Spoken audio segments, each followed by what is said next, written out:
test it, we'll get famous people to test it, and then you can lick the bowl after. Now you watch some consumer programmes and you think that danger lurks in every brightly coloured carrier bag.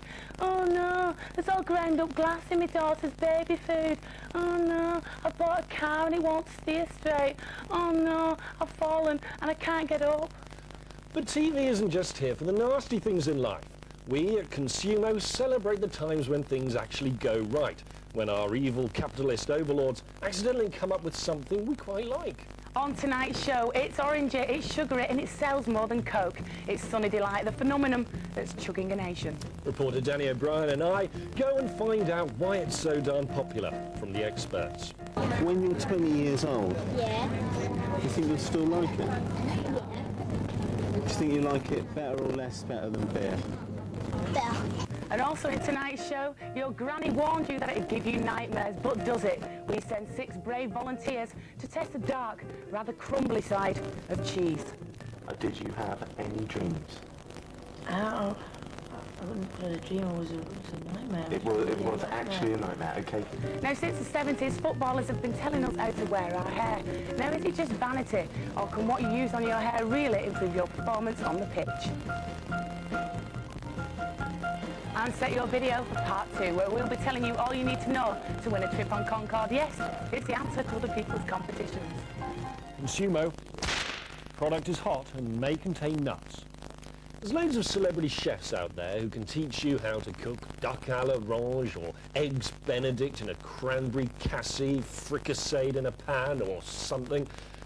But if you want to cook what you really want to eat, cheese puffs, Big Mac, regular fries and a Twix bar, where can you go? You can come right here because our man cook Dave Green will be in the kitchen every week, teaching you the secret recipes for your favourite brands to make at home for your convenience. Or at least a Frankenstein-like simulation. Dave, what hellish confection hast thou wrought this week? This week, I'm going to reveal how to make this, a real Mars bar, out of this, an actual kitchen. Sounds delicious, Dave. Oh yeah, and extraordinarily convenient. Yay! Convenient! Yes, Delia Smith has been slamming people whose idea of cooking is, she says, just heating something up. But let me tell you, Delia, some of our modern convenience foods taste just as good cold. Dave. Okay.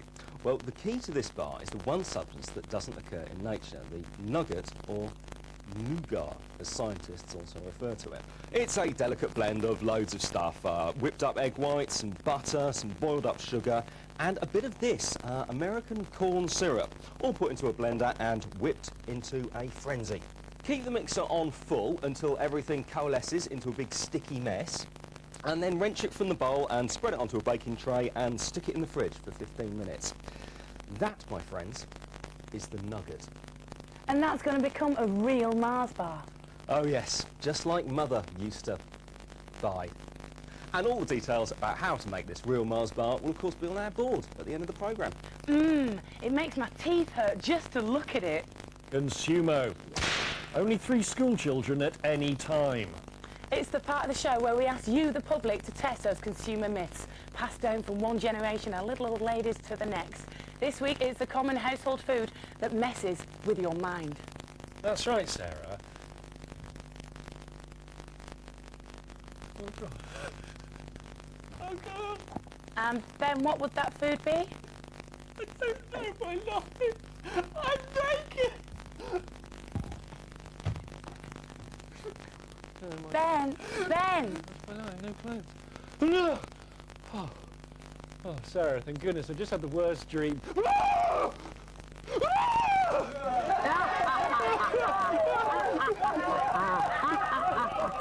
no, crew with animals' heads. Don't laugh at me. Don't laugh.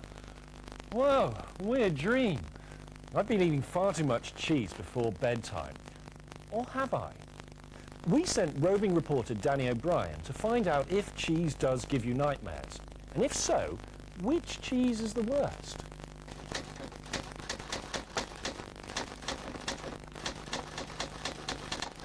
We at Consumo don't like to just sit around chatting about the products that consume our lives.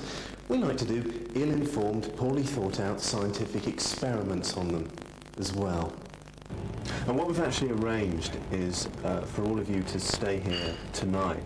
And we've got a small consignment of cheese, and we're going to feed different kinds of cheese to each of you to see what the end effect is. Different personalities, different cheeses.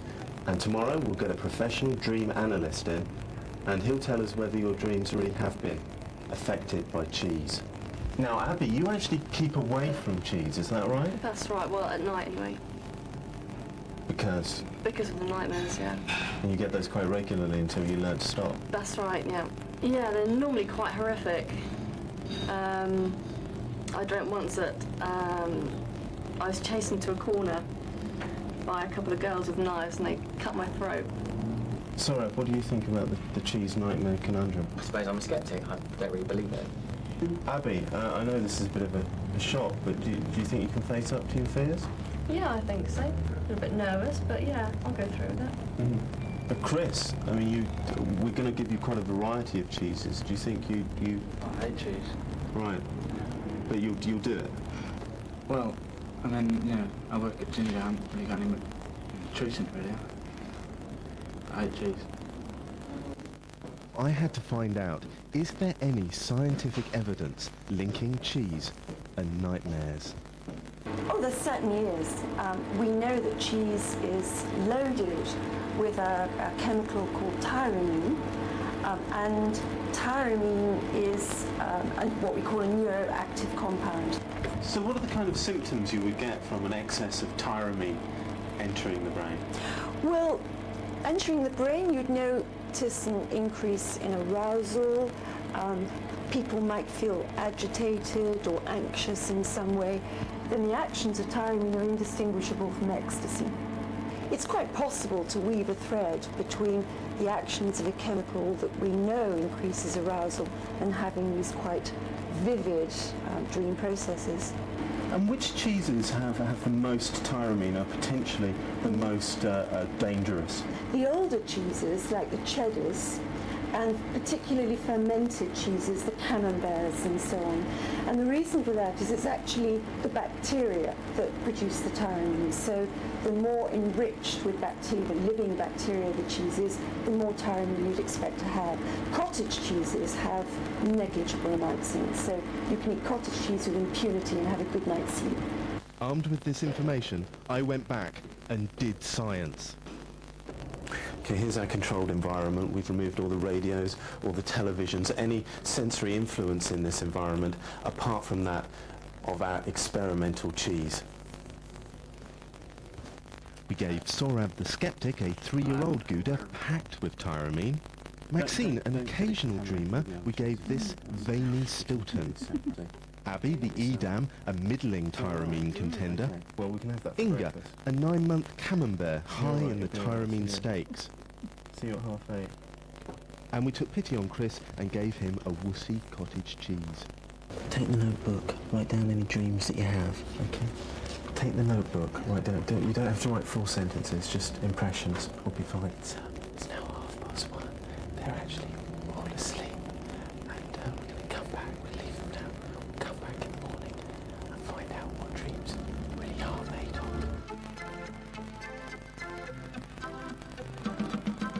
A dream to sleep.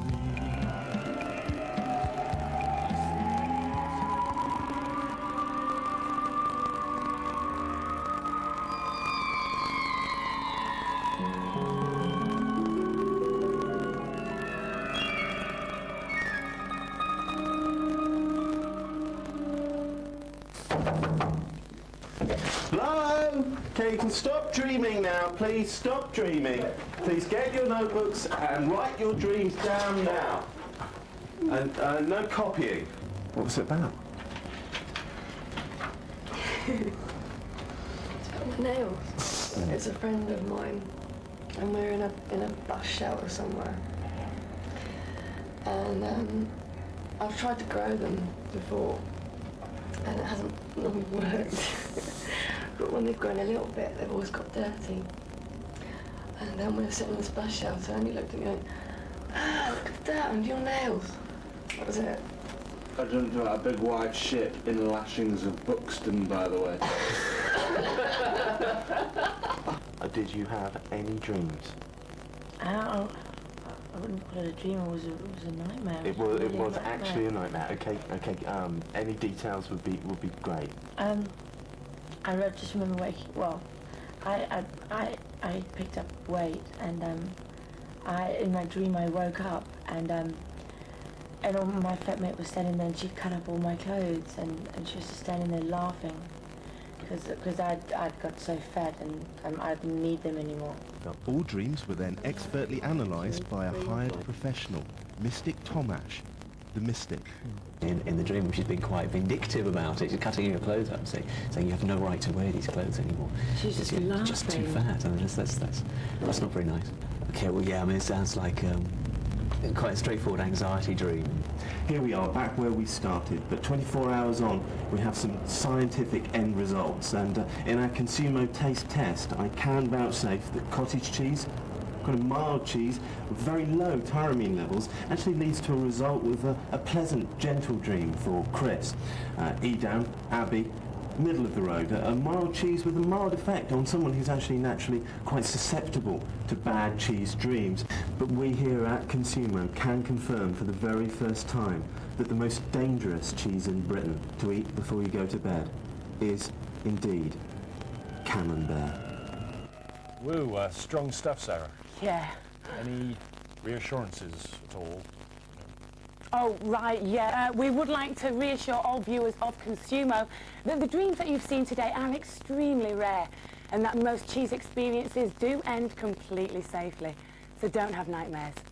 Next week on Road Test, we check out the claims of advertisers that body spray makes you more attractive to the opposite sex by spraying things on people and seeing which one makes them the most irresistible. Consumo, please check receipt, as mistakes cannot be rectified later. Now, Consumo is the programme that brings you the newest products on the market, and the best ones as well. For me, the best thing I've ever seen in the entire world ever is the Spy vs Spy action figure set. Obviously, you've got White Spy and Black Spy. They come with a whole host of little lethal weapons. You've got billy clubs, daggers, machine guns, and magnifying glasses. And look at this, Sarah. A bomb-throwing arm to destroy your evil opponent. They're £7 from comic book shops around the country, or even toy shops. But you can't play with these because they're mine. You love them, don't you? I really do. I mean, on Mad magazines. They're a bit great. boyish, I think, to be honest. I think they're a little bit immature. I like something more sophisticated, like this! Oh! Wow, that's so cool! It's great, isn't it? This is a Spider-Man arm. It's about $14.99 from Toy Shop Soon. And those are the best things that you can buy this week. They're brilliant. If you want any more information on all this kind of stuff, it's all going to be on the wall at the end of the show. Consumo. It does exactly what it says on the tin. Yes, it's Consumo's Celebrity Test star rating. Each week we're going to drag a celebrity and make them do a little bit of work just for you. Now then, Britain's sportsmen and women are back on top where they belong, and all the experts agree that there's just one reason for this. Luck? No, Ben, it's because they're taking better care of their hair. Well, that's what the advertisers would have you believe, but can hair products really improve your performance? And if they can, which one works best? We at Consumo had to get to the root of all this. My name's Neil Ruddock. I'm a central defender for West Ham United Football Club. I've played over 400 top-flight games in this country. I've also played for Tottenham, Liverpool, Millwall and Southampton. At my glorious age, I need every help I can get, and a couple of lads I've seen on telly lately have been advertising hair products, and they say it makes you play better. So I've decided to test hair products for you at Consumo for all the games I've played recently, to see which one helped me play better. For the Chelsea game, I used Brill Cream, and I scored a goal.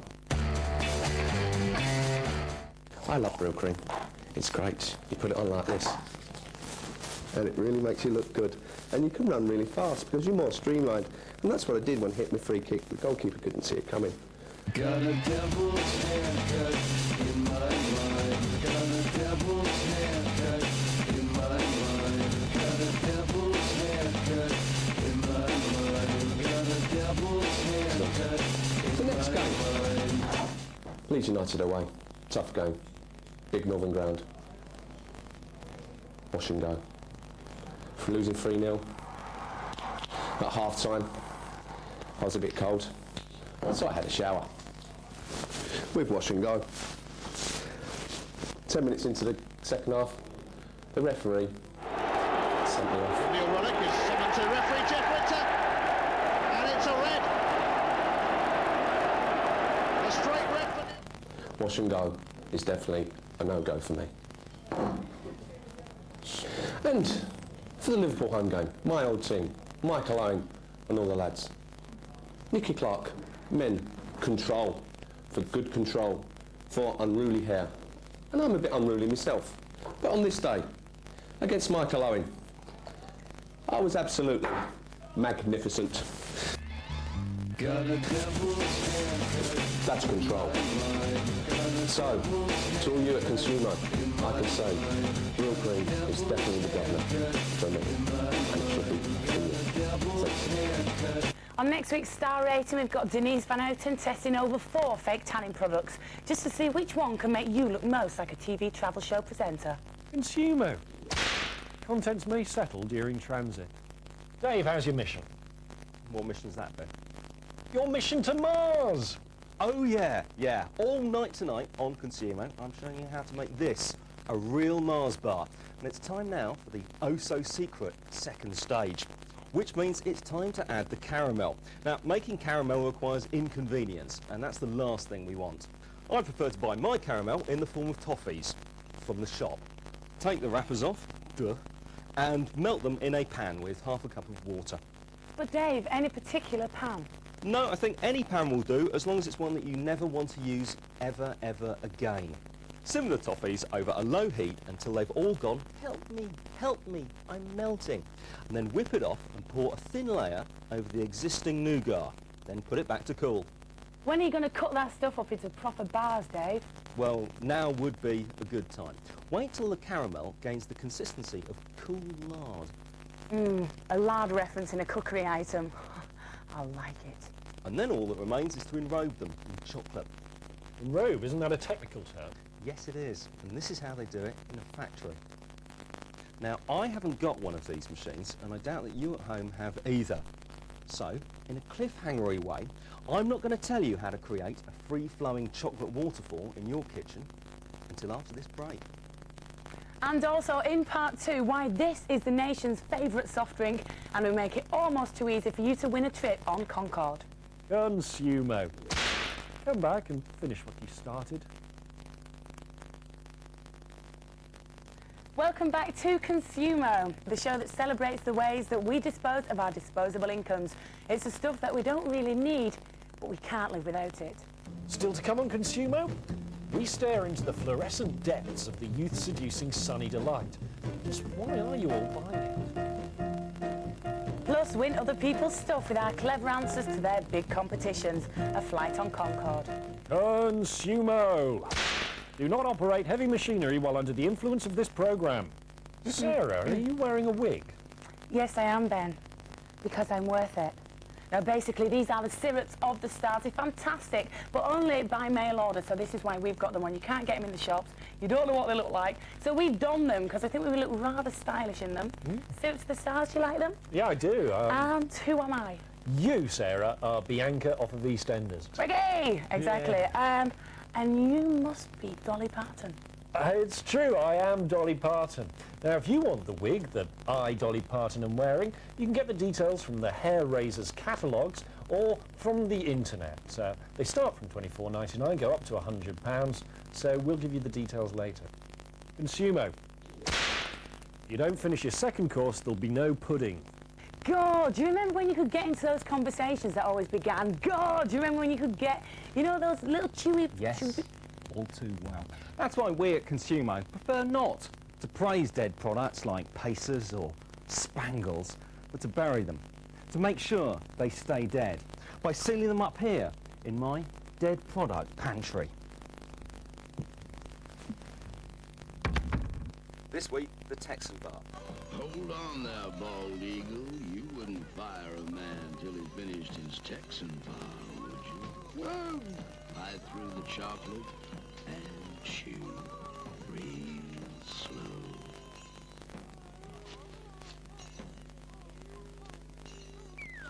Someone should have told him a Texan takes time a chewing. Texan sure is a mighty chew. How we all enjoyed it back in those days. It's a mighty chew was, in a way, its actual slogan. But by 1985, after a long period of declining sales, the Texan bar finally passed away. Teeth breathed a sigh of relief, but it lives on in our memories. And remembering the Texan bar with me now is Jack Rosevear, our advertising expert who worked on the You've Been Tangoed and Ron Seal does exactly what it says on the tin campaigns. Hello, Jack. I mean, what are your memories of the Texan? Certainly I can remember nothing better as a lunchtime as a child than sucking on a Texan.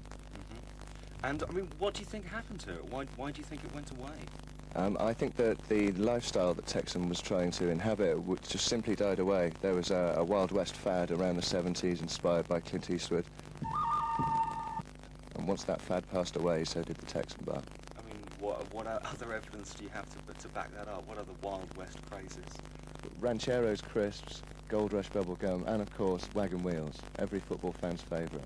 Do all products expect to disappear eventually? They certainly do. There's an old marketing formula called the product life cycle, where products are born and they mature and then they die. Are there any chocolate bars that look like they might be on the ropes at the moment? Obviously, this is only my personal opinion, Dave, and I would want to be legally liable for any sort of sledging of chocolate bars. My own feeling is that the Lion Bar is probably on shaky ground. Seems to be spending a lot of money on ads and not really getting a great sales uplift from what I've seen. Do you know who eats Lion Bar? I don't know anybody, Dave. So, Jack, how did you rate the Texan advertising? The Mighty Chew obviously was an attempt to invade the gut fillers market, which is inhabited by Mars and Snickers and Yorkie, where a chocolate bar is supposed to replace a meal. And certainly that was the idea of them positioning Texan in that way. And for the emotive appeal, they used the Wild West as their metaphor, in the same way that perhaps Bounty uses Caribbean travel, the same way that Galaxy means sex. That's the lifestyle that they were trying to inhabit. Texan were actually giving out mixed messages, Dave. Mars, if you notice, doesn't actually use lifestyle. It might use, analogies on work, rest and play, but it doesn't actually look to inhabit a more emotive lifestyle in the way that Bounty does. What they were trying to do with Texan was trying to have both a gut filler message and a lifestyle message, and that just didn't wash. So those should never be combined. Really, you have to decide which one you're going to be and stick with it. Simplicity is all in the chocolate market. So, the Texan bar, let down by its cowboy advertising campaign. Rappers to rappers, crumbs to crumbs, Texan bar, I consign thee to the dead product pantry.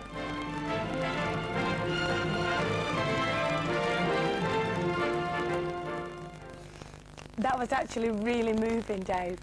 Next week we celebrate the life of the rally chopper. Consumo. You break it, you buy it. But life in Consumo land isn't just about buying and eating things, it's also about acquiring them.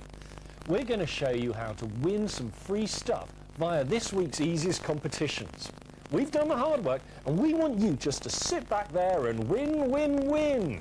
Yep, so set your videos and get ready because we're going to give you all the details of other people's competitions on our very special wall. It's the best way to get stuff for free. Better than theft? Yeah.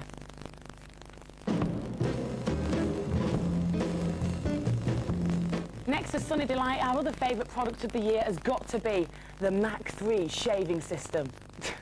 On razor blades, if you want to call it that. Now, people are going absolutely bonkers for these. There are shortages all over the country.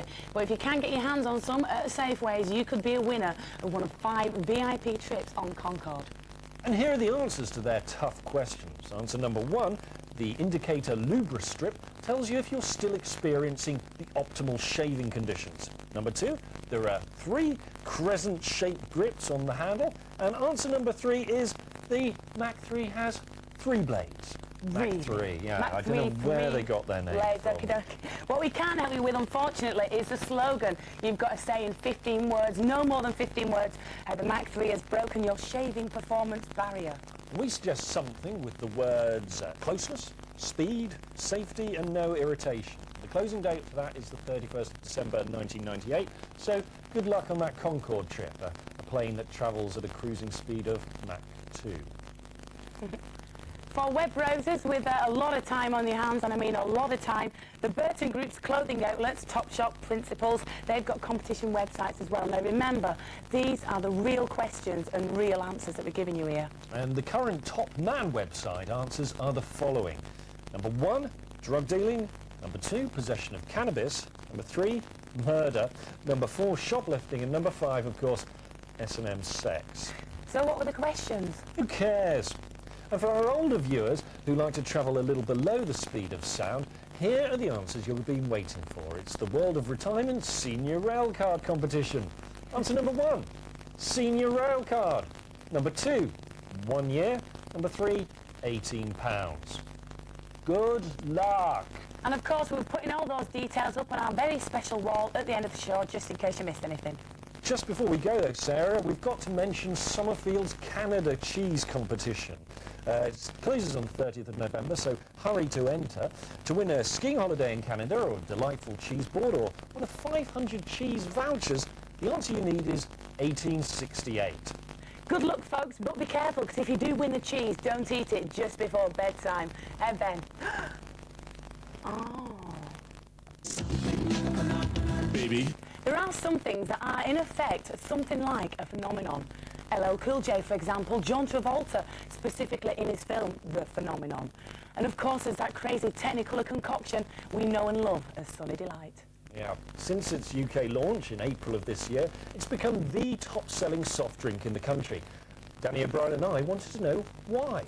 So we drank tons of the sugary liquid, got overexcited, began to run around and show off. Then we did some filming. This is our report into the great stuff kids go for. Got my spine, I've got my orange crush. If you had to choose a number between 1 and 10, Yeah, what would Sunny Delight be? 40%. 40%. Yeah, And what about other drinks? 2%. 2%. So it would be a lot times more better. If you had to say, out of your whole body, how much of you is now made up of Sunny Delight, how much would it be? Would it be like a finger? Would it be a hand? An arm? Because you drunk it. An arm and a leg. An arm and a leg? Which arm? The right, left arm or right? Right. When you're 20 years old, Yeah. do you think you'll still like it? Yeah. Do you think you like it better or less better than beer? Better. Sunny Delight is made up of 5% fruit juice, over 10 teaspoons of sugar. The rest is largely water with just a soupçon of vegetable oils and emulsifiers. So we've got here vegetable oil, just cover up that.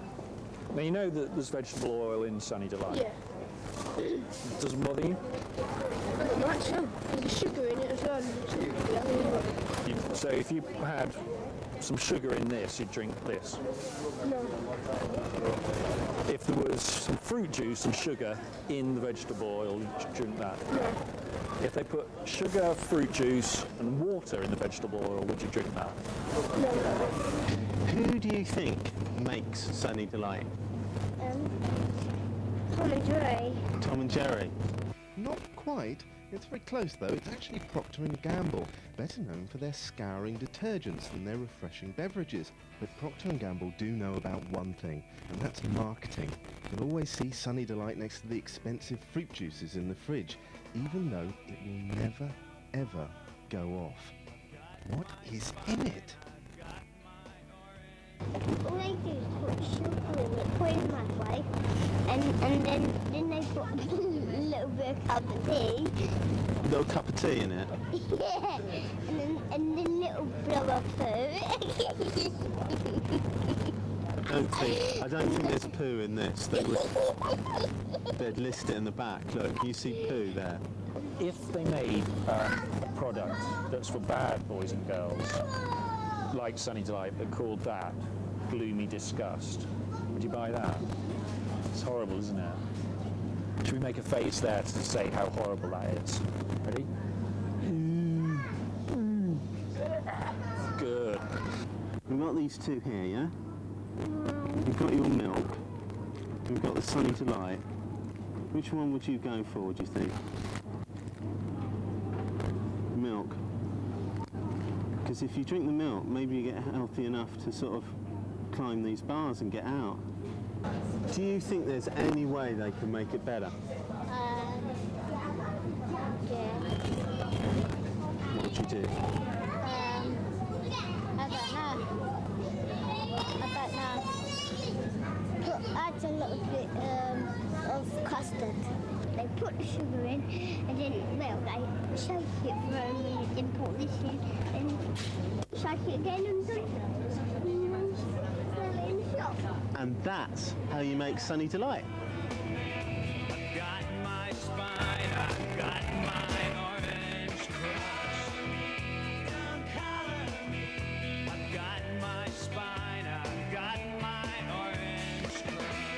Wow, Ben, sounds like you had the kind of fun you can smell. Right, will Sunny Delight ever go over to a grown-up market? That is what we're asking. Is it just a little bit too sickly for us adults? Well, to find out, we've invited along the rather gorgeous Philippe. Hello, Philippe. Hello, Sarah. Now, you work at the Met Bar, very swanky bar. You're a world-famous French cocktail mixologist. Yes, I am. You're the sexy bloke who does all that, don't you? Very good. Now, you've been doing your best with Sunny Delight, haven't you? I try. To try and make some cocktails that adults would like. Yeah, then I just try like different flavor. The Sunny Delight's got different flavor, and I just, try to add some alcohol to it, and then I just create three different cocktails. So the first one, what's this? Then this one is like what I call a strawberryta, which is made with a tequila, lime, and triple sec, and I just add strawberry flavor, which is this one. Yeah? You added some strawberry flavored, a little bit of crème de fraise, and that's it. But this one is actually the one I had problem with. It doesn't really taste very nice. I can taste the problem, Philippe. Do you know what I mean? And this one's vodka sunshine. This one is like a vodka sunshine. It actually tastes quite good. Yeah, it's like made with vodka. It's actually a brewed drink. I didn't shake it. Then you just like a measure of vodka. You fill up with orange. I just used the California one, I think. Okay. I just put like a little dash of grenadine, because it's vodka, very heavy, just going on the bottom of it. So we've got and vodka and then it tastes actually quite nice. Orange and strawberry vodka is a good spirit to have right now. It's right, because trendy. Oh, that's not too bad. Does No, Sunny it's not Delight too mix? bad. Does it mix with alcohol well? I think the orange, the both orange are actually quite okay to taste, even if like the taste is not perfect. But the strawberry one is like it's very syrupy. It's just I think it just adds so much additive to it. It's just it's very. I mean, personally, I would not suggest anyone to drink it. It's just That's a warning, kids. No, it's actually a warning. Yeah, no, it's very, very bad, very, very bad. Philippe, you've been fantastic. Thank you very much. So Sunny Delight will not be the stuff that adults go for at all, not as long as Philippe's around to protect our taste buds. Like bad women, Philippe. Bad woman? Yeah. No, good woman, I like. Okay. So Dave, are you ever going to show us how to enrobe these Mars bars? Well, yeah, I am, obviously. I'm using a bar of Galaxy, and I'm going to be melting it with the power of domestic nuclear radiation, a microwave, hence the goggles. A high-powered 1-minute blast, then a stir, then another blast, then another stir, should get them dripping. And now it's the moment we've all been waiting for, the enrobement. Place the bar on a fork and then dip it into melted chocolate like this. Tap it on the side of the bowl so you don't get too much on it, and then place the finished ones on another baking tray and stick them in the fridge. In 30 minutes or so, they should be done. And so you've got some that you made earlier, Dave? No, sorry, I forgot. I didn't think. So are we going to have to wait for half an hour then? Yeah, sorry, I didn't think of that. We can just wait for half an hour. Yeah.